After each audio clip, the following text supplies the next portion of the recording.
Good afternoon, Facebook friends and YouTube followers. This is Rich again, back for your second video blog of the day for Saturday, December 13th, 2014, around 4:09 p.m. in Billerica, Massachusetts. It was a mix in sun and clouds today.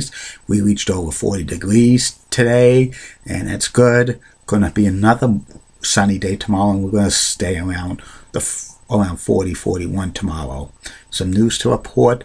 The Boston Bruins lost to the Ottawa Senators by a score of 3-2 today in a shootout, even though the Bruins got 1 point. They need to get 2 points because they're like barely hanging on to the second wild card spot in Eastern Conference. I think they're 1 point ahead of the Florida Panthers. And the Bruins go out on a Midwest trip, which they need to win some games. And a lot of Bruins fans are saying that the Bruins could be in serious trouble. They might not make even the playoffs, but there's still over 50 games left, and there's a good possibility the Bruins will go on a major winning streak and stuff. They need to, or else if they don't make the playoffs, I think Peter Chiarelli's job as general manager is in trouble because he's messed up the salary cap. I think they're going to give Claude Julien a pass because he signed a contract extension, but we'll wait and see how it goes. It's still 51 games. A lot could change. And that's about it on that. My next subject is about the Sergeant Slaughter heel turn in 1990 when the Sarge became an Iraqi sympathizer. This in the WWE. This angle took place during the First Persian Gulf War, called Operation Desert Steel /Storm, and it was a very controversial angle. It was so controversial it just was out of control, in my opinion. It wasn't thought through and stuff like that. The background on this angle was in like the middle of 1990. Sergeant Slaughter, who was a face for many years in AWA and several independents from like 1985 through 1990, got a call from Vince McMahon to come back to the WWE. And the Sarge was sleeping he was dozing off during a race, watching a NASCAR racing, and Vince called him up and says, "Do you want to come back to work?" And Sergeant Slaughter said, "Sure." Sergeant Slaughter actually left the WWE in like December of 1984 because he had a merchandising contract with G.I. Joe, and the WWE and Vince McMahon didn't like that, so they got rid of the Sergeant for like the 5.5 years. Sarge was popular in the AWA and like several independents, but he really wanted to get back into the WWE.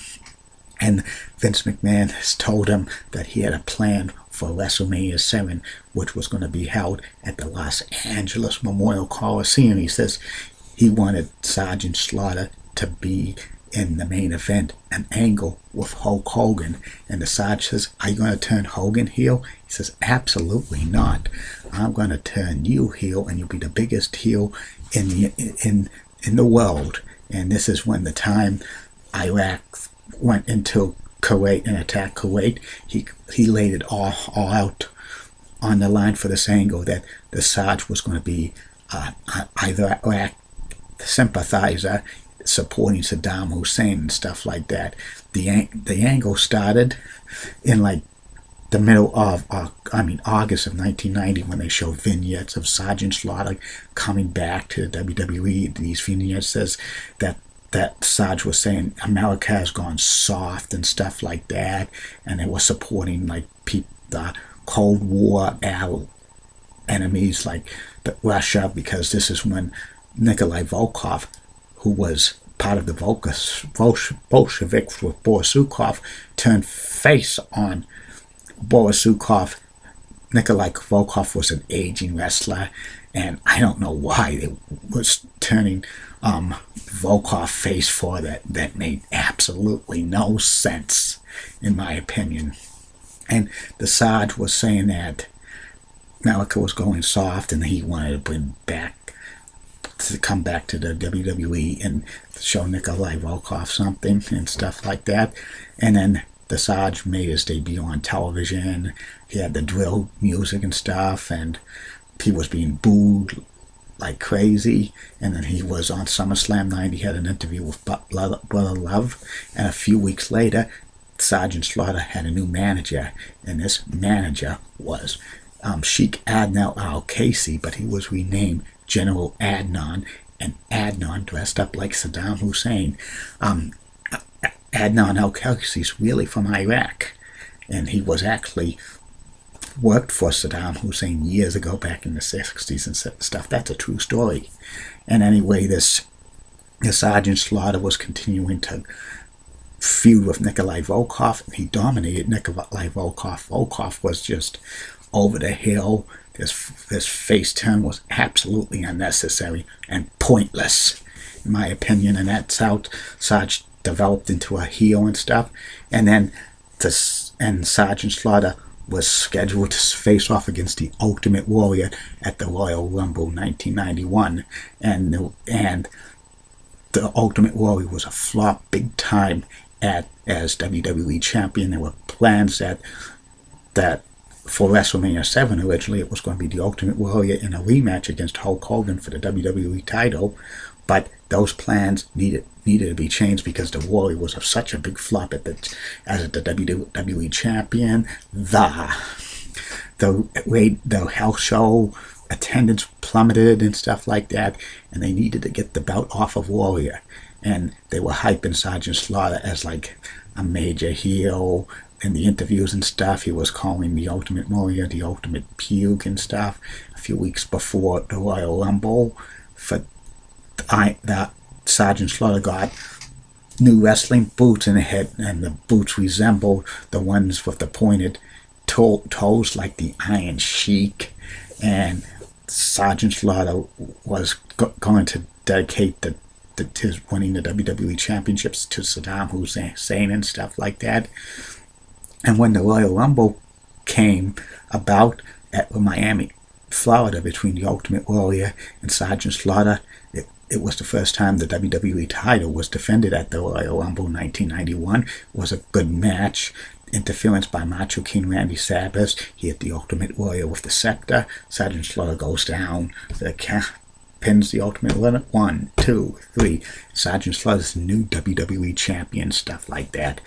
And then the next 2 months, they hyped up the match between Hollywood Hulk Hogan, and Sergeant Slaughter. It was a plan. Originally, Vince McMahon asked Sergeant Slaughter to burn the American flag on national television and in his syndicated programs. Sergeant Slaughter refused to do that. That would not be in good taste if they had the American flag being burned down on WWE television. That would have been disaster. That probably would have gotten the WWE thrown off the air in many syndicated stations and stuff like that. But Sergeant Slaughter came up with kind of a similar idea. He was going to burn a shirt of Hollywood Hulk Hogan, the red and yellow of Hulk Hogan, have it with an American flag t-shirt with the Hulk Hogan, and they did that on an interview segment, a syndicated thing. And also around this time, Sergeant Slaughter and his wife at the time were getting death threats from crazy fans saying we're going to bomb his house, blow up his house on fire. This is professional wrestling, my friends. Professional wrestling, sport, it's entertainment. It's not real life. Some of these fans were taking the sport too seriously, or maybe some of these fans were crazy drunks and stuff. And also around this time, around February of 1991, WWE announced that WrestleMania 7 was going to be moved from the LA Coliseum outdoors, which would have held well over 100,000 people, to the LA Sports Arena.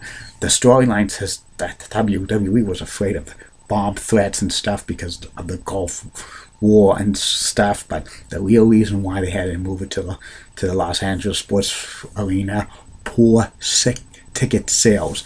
The advanced ticket sales was only 25 to 30,000. It would be no way that WWE was going to sell 100,000 tickets at the LA Coliseum. They weren't going to give out about 70,000 free tickets for WrestleMania 7. They probably would be serious debt or go bankrupt if they did that. And they continue to hype Sergeant Slaughter and Hulk Hogan on television stuff with the angle and stuff. Sergeant Slaughter was feuding with Hacksaw Jim Duggan at house shows for the WWE title and stuff. Sergeant Slaughter beat Duggan easily and stuff. And then it came WrestleMania 7, Hulk Hogan against Sergeant Slaughter for the WWE Championship. And this was a grueling match and stuff. And Sergeant Slaughter laid the Iraqi flag on Hulk Hogan for a pinfall attempt, but Hogan kicked out, and Hogan delivered the leg drop and beat Sergeant Slaughter 1, 2, 3 to win the WWE title for the third time. This angle should have been over, but then again, after Hogan comes back to the dressing room to celebrate with Mean Gene, Sergeant Slaughter throws a fireball at Hogan, and that like injured Hogan's eyes and stuff. And then the next week on television, Sergeant Slaughter and General Adnan added a new member to the group, which was Colonel Mustafa, the Iron Sheik. This was amazing that the Sheik and Slaughter, who had a big feud in the WWE, were like allies and stuff. And Slaughter and Hogan continued to have their feud at house shows throughout the country. So some of these house show matches were pitiful and stuff like that, and the attendance wasn't that great. It was kind of like a 3-match series at several arenas across the country. Slaughter would win by disqualification or count out, and the second time they have a double disqualification. The third match, they would have like a Desert Storm match, kind of like a Texas Staff Last Man Standing match that Hogan would win. This angle finally came to its conclusion at SummerSlam 1991 in a match made in hell between Hulk Hogan and the Ultimate Warrior against General Adnan, Colonel Mustafa, and Sergeant Slaughter. A lot of fans did not care about this match. I didn't too, because this angle went on far too long and stuff. And Sergeant Slaughter his heel run was coming to an end. Hogan and Warrior beat Slaughter, Adnan, and Colonel Mustafa, and it ended the feud, and Sergeant Slaughter came back as a face, getting his country back in a few months and becoming a face again. What I thought of this angle, even though this angle was pretty good, decent, but it just got too out of hand with the death threats and stuff, and using real life and stuff like that. It was horrible. I know they needed to get the belt off of Ultimate Warrior and have Sergeant Slaughter as a transition champion to Hollywood Hulk Hogan, but like the angle, in my opinion, with the Iraq War, it was too controversial. It was low in my opinion, and it served no purpose after that Operation Desert Storm ended. It should have ended at WrestleMania 7, but Hogan needed probably a good heel to feud with throughout the spring or summer of 1991, so they had to continue the angle of Sergeant Slaughter.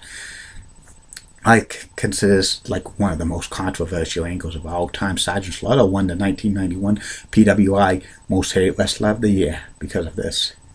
And that's about it on that. I'll be back later for the third and final video blog of the night, which will be about Banachek, the classic TV series that lasted 2 seasons on NBC during the NBC Mystery Movie. See you later, Facebook friends and YouTube followers. Bye now.